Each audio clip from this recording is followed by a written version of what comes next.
معزز سامعین کرام، آپ سن رہے ہیں کتاب تاریخ سلطنت عثمانیہ، سب ہیڈنگ ابتدائی فتوحات۔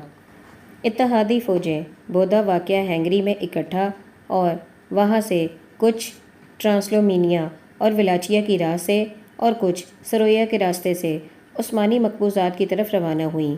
چونکہ سرویا کا بادشاہ بایزید کا حلیف تھا اور کامل وفاداری کے ساتھ اپنا معاہدہ قائم رکھے ہوئے تھا، اس لیے ان مسیحی مجاہدوں نے سرویا کے باشندوں کے ساتھ بھی، جو تمام تر عیسائی ہی تھے، وحشیانہ قتل و غارت گری کا وہی سلوک کیا جو وہ ترکوں کے ساتھ کرتے۔ سب سے پہلے سچمنڈ نے ودین پر حملہ کیا اور اسے فتح کر کے سسٹودا اور ارسودا پر قبضہ کرتا ہوا نائکوپولس کی طرف بڑھا۔ نائکوپولس پہنچ کر فوراً اس کا محاصرہ کر لیا۔ نائکوپولس کے کمانڈر یوگلان بے نے ہتھیار ڈالنے سے انکار کر دیا اور محاصرے کی انتہائی شدت کے باوجود حیرت انگیز شجاعت کے ساتھ دشمنوں کا مقابلہ کرتا رہا۔ اسے یقین تھا کہ بایزید اس کی مدد کو ضرور پہنچے گا۔ چنانچہ ایسا ہی ہوا اور بایزید، جو اس درمیان میں اپنی بہترین فوج کے ساتھ روانہ ہو چکا تھا، برقی سرعت کے ساتھ محاصرے کے 16ویں دن نائکوپولس پہنچ گیا تھا۔ مسیحی لشکر میں قمار بازی اور مے خواری کا ایک ہنگامہ برپا تھا۔ اس نشے کو ابتدائی فتح کے جرات نے اور بہت تیز کر دیا تھا۔ عیسائیوں، خصوصاً فرانسیسیوں کو گمان بھی نہ تھا کہ بایزید اس قدر جلد آ پہنچے گا۔ وہ اعلانیہ کہتے تھے کہ اسے ان کے مقابلے میں آبنائے باسفورس کے عبور کرنے کی بھی جرأت نہ ہوگی۔ وہ ترکی فوجوں کا ذکر حقارت کے ساتھ کرتے تھے اور انہیں اپنا حریف مقابل تسلیم کرنے کے لیے تیار نہ تھے۔ ان کو اپنی کامیابی کا اس درجہ یقین تھا کہ انہوں نے یہ دریافت کرنے کی بھی مطلق فکر نہ کی کہ ترک آ تو نہیں رہے ہیں۔ ان مجاہدین صلیب کے ساتھ ان کی طوائفیں بھی آئی تھیں، جن کی اشترازیوں نے فوجی کیمپ کو نشاط محل بنا رکھا تھا۔ Sub heading مارکائے نائکوپولس۔ 23 ذی قعدہ 798 ہجری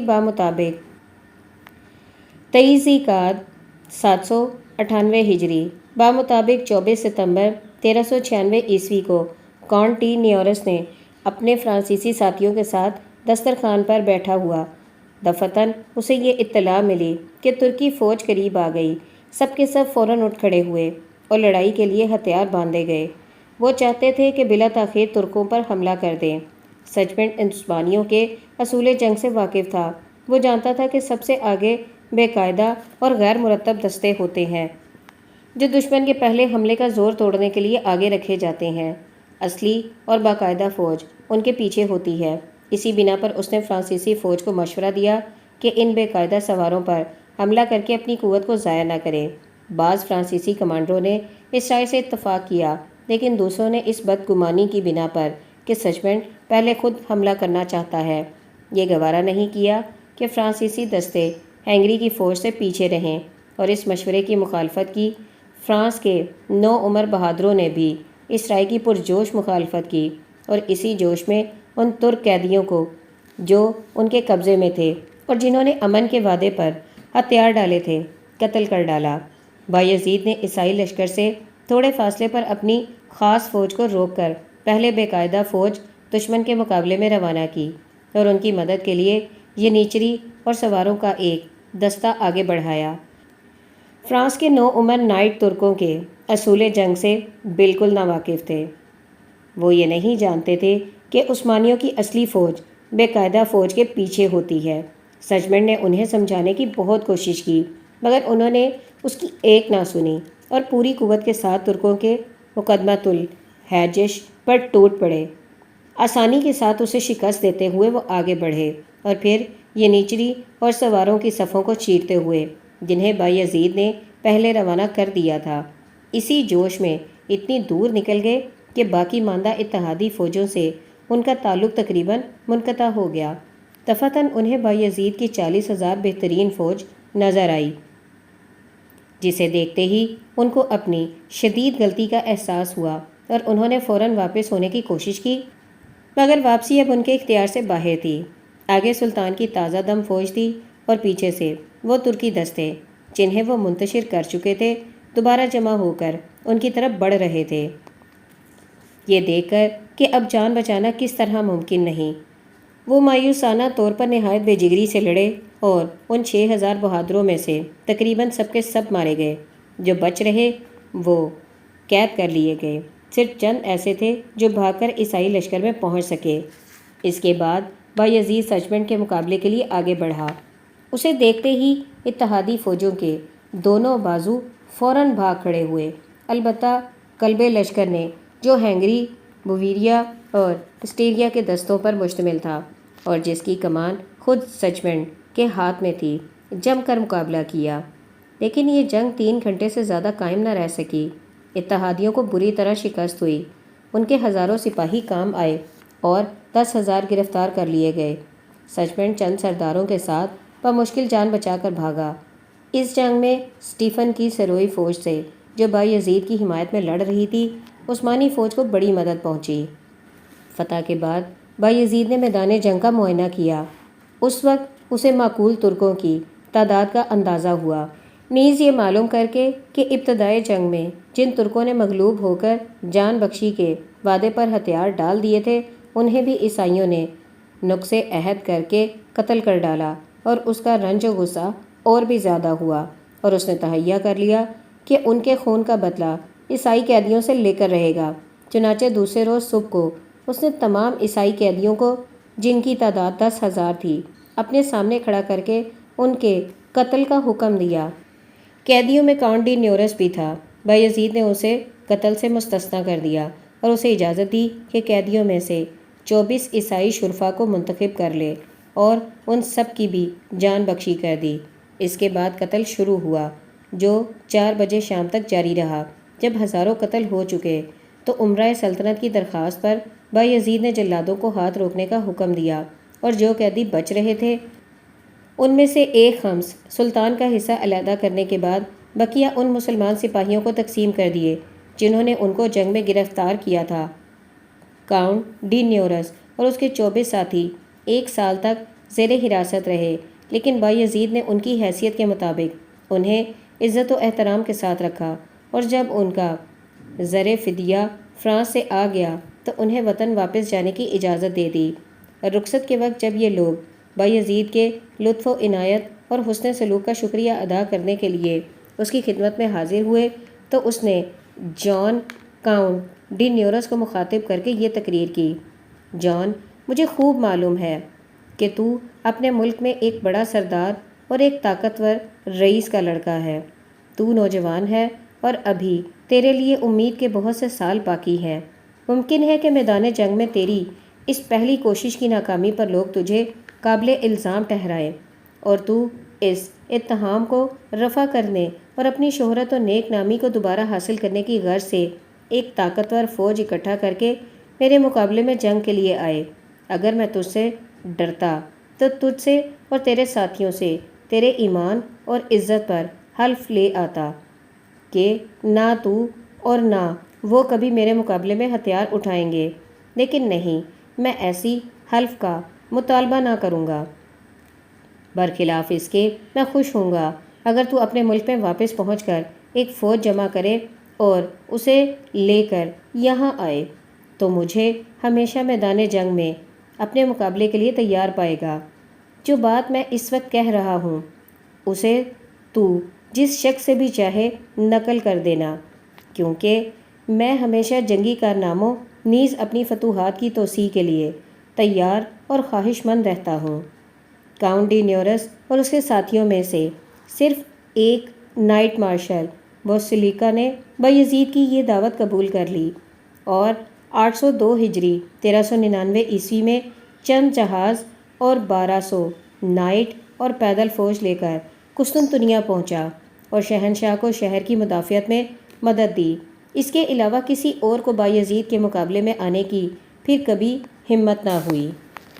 سب ہیڈنگ: مزید فتوحات۔ جنگ نائکوپولس کے بعد عثمانی فوجوں نے ولاچیا، اسٹیریا اور ہنگری پر حملے شروع کر دیے اور پیٹر وارڈین کے شہر پر قبضہ کر لیا۔ ایک ترکی دستے نے سرمیا پر یورش کی اور ساحل ڈینوب کے جو قلعے عیسائیوں نے لے لیے تھے ان کو دوبارہ حاصل کیا۔ بایزید خود بودا پر چڑھائی کی تیاری کر رہا تھا، لیکن دفعتاً بیمار پڑ گیا اور ہنگری کی یہ مہم ملتوی کر دی گئی۔ سب ہیڈنگ یونان کی فتح۔ اس کے بعد بایزید اورنا کو واپس ہوا اور وہاں پہنچ کر منوئل شہنشاہ قسطنطنیہ کو مجبور کیا کہ جان کے حق میں تخت سے دستبردار ہو جائے۔